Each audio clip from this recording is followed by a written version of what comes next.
Hey guys, welcome back to the channel. Today we're still splitting into these 18-inch pieces for my own personal use.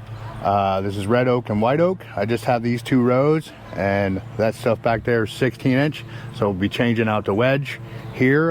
Probably do it in this video. We'll see how it goes, but we'll see how this white oak splits compared to the last time I split white oak on the pizza wedge, and we'll see how it goes. So that's what we're gonna do today, guys. We're gonna split into this oak, get it into the trailer, and I gotta get it stacked, and come back down, change out the wedge, and then commence the splitting into this 16-inch stuff, which will probably be in another video. I had a pretty interesting weekend. I hauled 3 loads of dirt.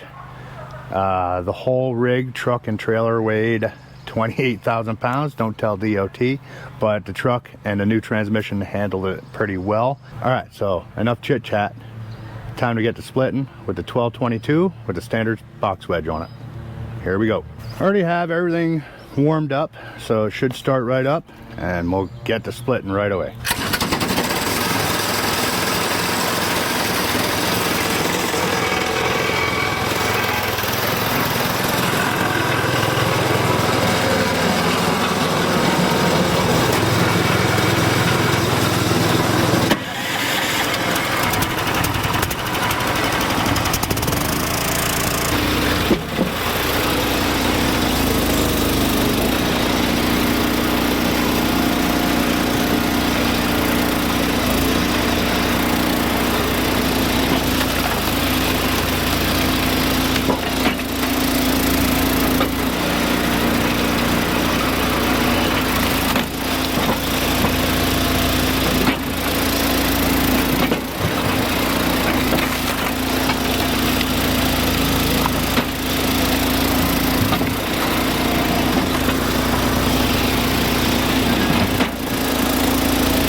So with this longer stuff, it kind of gets jammed up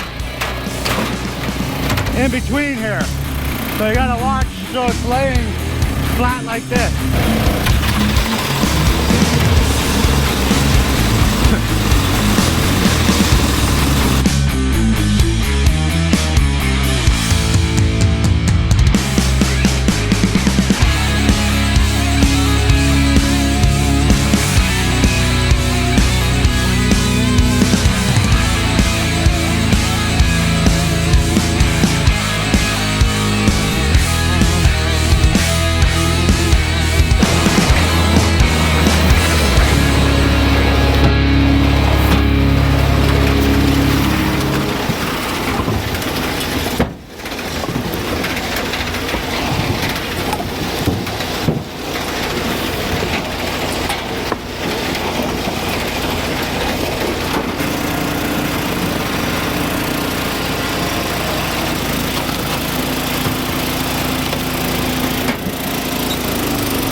Pretty knotty piece here. See how it goes.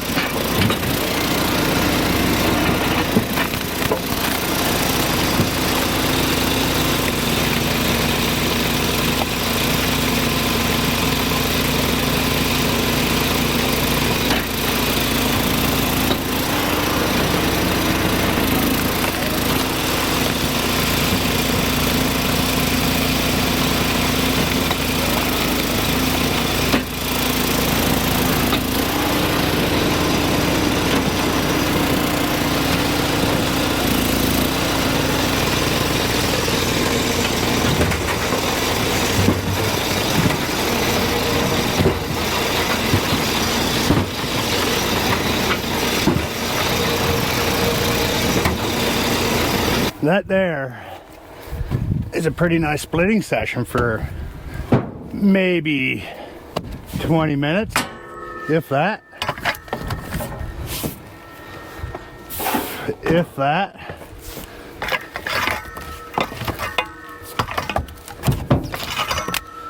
But that's all the 18-inch stuff I have, so this will get stacked in my personal wood stack. So I'll move the trailer up to there, get ready to do that. But before I do that, I'm gonna move this out of the way, move the conveyor out the way, and try this wedge change by myself. See how it goes. So let me get this all set up. I'll be right back. All right guys, as you can see, I got the pull back arm off. I got the tray off. Pull this pin, put it up here. I'll go get the hoist and shove it in there. There's a couple things I need to go over. I had a few questions about it the last time. Things hit me in the face. All right guys, I did cut this tube off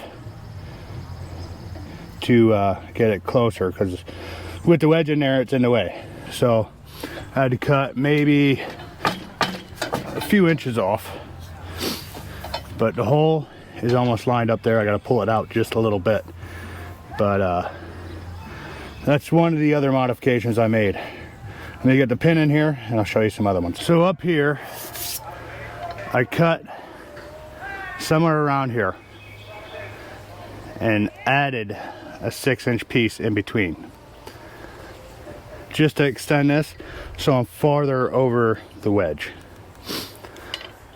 And then I put this brace in. So if you're gonna make one of these, you don't have to cut. If you cut basically 1/2 inch in front of this support, add your 6 inches. You don't think you necessarily need this. I just did it just because. But yeah, just add your 6-inch piece and you're good to go. This is from Vevor. I will put a link in the description. But other than that guys, that's all the modifications I made. Sooner or later, I'm thinking about possibly getting an electric winch for on it, and that might make things a little easier putting the wedge back in. But I'm pretty sure I can do this by myself, but we're gonna find out right now.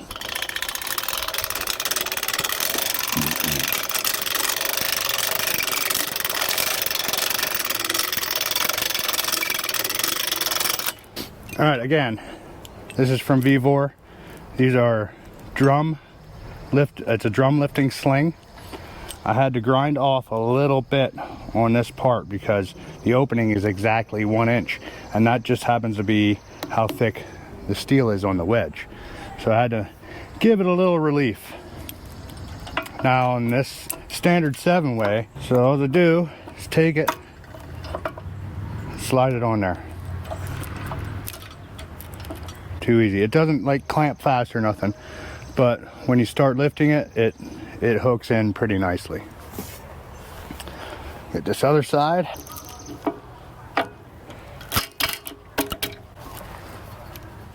And on this standard 7-way, the one wedge is closer to the ends, so I got to put it more towards the front. But it seems to work out all right still. So here we go. Let's see if we can lift it.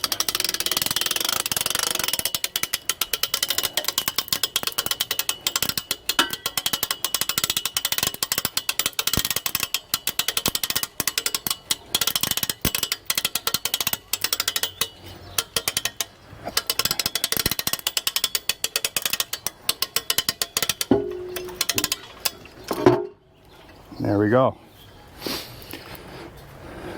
Just pull my pin so I can swing it. It is a little front heavy that way, or back heavy that way. As long as we don't slide off, we're good. Now, swing it a little more. Put my pin back in. I don't know if you can see what I'm doing here. We'll let it down now. This is where it's going to be tricky putting a new one in, because it doesn't lock going down.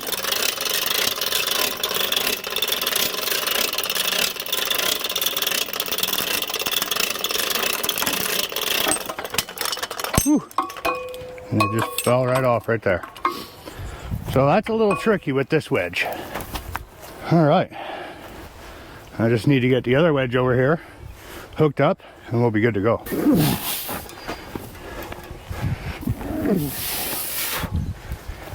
These things are heavy, fellas.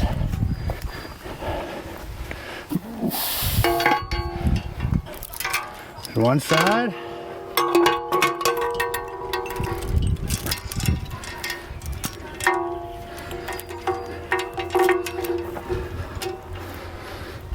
Try not to drop the wedge onto the damn. Here's the other side. We'll get some weight off it. Come on. Something's stuck on me. Cable. There we go.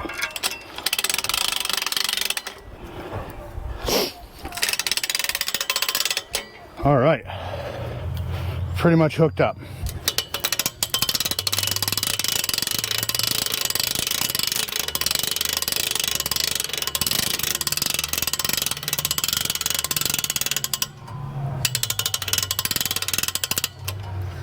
Should be plenty high enough. Get some weight off this pin so I can swing it.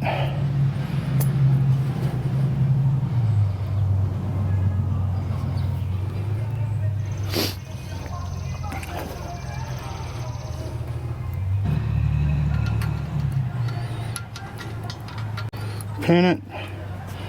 Okay. You're pinned.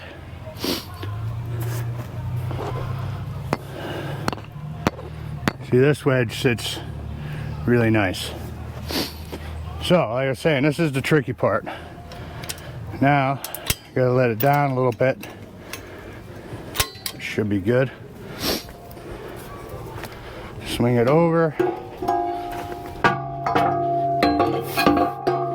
Get it into the notch. Let it down a little more.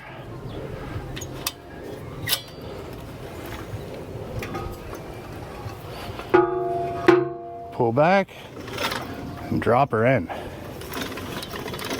Just like so. There you go. It can be done with one person.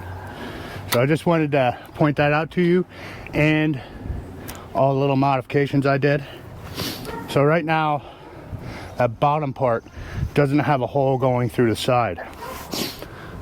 I might put a hole through the side and try to hook it up to the Gator to do all this instead of sliding it into the front. So we'll see how that goes. I did forget to tell you one thing. You're gonna have to take a lot more off of this if you have a 22-28 or 37D or 24D, because I think that wedge thickness is 1.5 inches. So you're gonna have to take a good 1/2 inch or more out of this to get this to work on your wedges. Unless you can find one that has an 1.5 inch opening, then you just have to take a little bit out of it. But right now, guys, I got some stacking to do. I gotta get this back together so I can start splitting on that 16-inch stuff over there. But anyway, guys, that's all I have for today. So if you like this type of stuff, go ahead and hit that subscribe button, hit that like button, leave a comment down below, tell one of your friends. I'll see you guys in the next one.